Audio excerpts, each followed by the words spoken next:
Awareness के लिए actually हमारी ट्रेनिंग हुई थी, उसमें हमारे ऑनलाइन सेशंस थे, वहाँ पे हमने जितने भी डिसऑर्डर्स थे उनकी असेसमेंट सीखी थी। उसके बाद हमें क्लाइंट्स दिए गए थे, उनको हमने एक प्रोग्राम देना था अवेयरनेस का, जिसमें हमने उन्हें साइको एजुकेट किया था डिफरेंट डिसऑर्डर्स को लेके। फिर वो हमने उन्हें हैंड रिटन लिख के भी दिया था कि अगर आपको ये डिसऑर्डर्स अपनी फैमिली में देखने को मिल रहे हैं या अपने किसी रिलेटिव्स के यहाँ, तो आपने उनको इस तरह से पहले साइको एजुकेट करना है खुद, उसके बाद आपने किसी भी MBBS डॉक्टर या फिर क्लिनिकल साइकोलॉजिस्ट के पास लेके जाना है।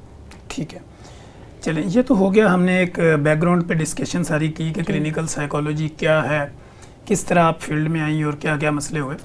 अब हम चूँकि मेन टॉपिक के ऊपर आते हैं, जैसे हमने बात की कि मैनेजमेंट ऑफ डिप्रेशन। जी, तो बेसिकली आपकी नज़र में डिप्रेशन क्या है? इसलिए बेसिकली डिप्रेशन वही होता है कि जब आप अपनी डेली लाइफ में किसी भी एक्टिविटी को ना कर रहे हो, उनका आपका इंटरेस्ट उसमें कम हो चुका हो, एनर्जी भी आपकी वेस्ट हो रही होगी, तो उसमें जो है वो डिप्रेशन की ज़्यादा सिम्टम्स आ रही होती हैं। और डिप्रेशन बेसिकली 3 लेवल्स पे होता है, माइल्ड, स्वेयर और मॉडरेट पे।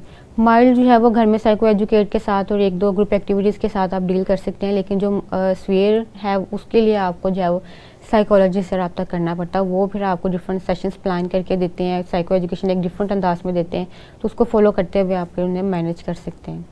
ठीक है, यानी आपकी नज़र में डिप्रेशन ये है कि एक तो आपने इसको कैटेगराइज किया, कैटेगराइज में फिर आप इसको हर कैटेगरी को अलग डील करते हैं। जी बिल्कुल। तो मेजर इसकी कैटेगरी कौन सी जो ज़्यादा खतरनाक होती है, जिस पे आपको ये लगे कि इस पे टाइम ज़्यादा लगेगा?